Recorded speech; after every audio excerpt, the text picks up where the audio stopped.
Bars Multi Wordplay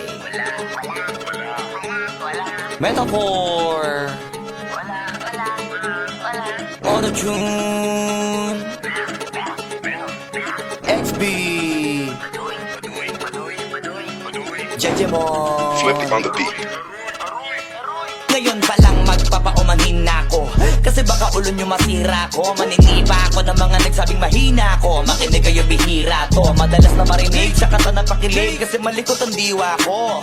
Iba yung pinapakita ko para di nila makita na may tira ko. Di nakita nyo, madulas ang dila ko. Kaya pagka pumitik klaro, kung usapang linya naman mabisa. Kaya gusto nila makabisado. Di man ako magaling kumanta pero hindi to pipiyo kasi nagtisa ko. Pag ako sumargo pala sigurado kahit lapis lang mga gawing tapo. Buti na nga lang na ang ngiti pa ko. Kahit ang dami na nila mga ngiting aso, inaasinta ko. Kaso di sila asintado, kaya di ako apektado.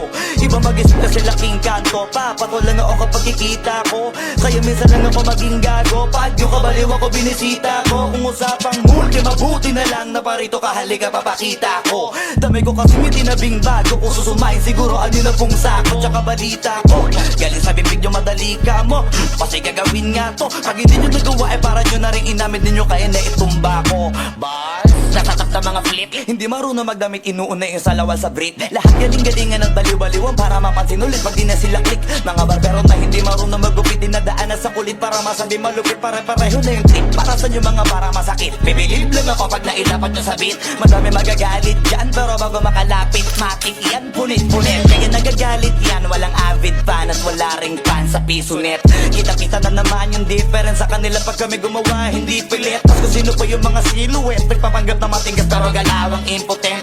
Pero yung mga legit nakakasama ko sa pick kasi nakakasama ko sila sa gig. At yung mga naiinggit hindi sila makadikit kasi hindi nila maamin na nabibilib. Kaso halata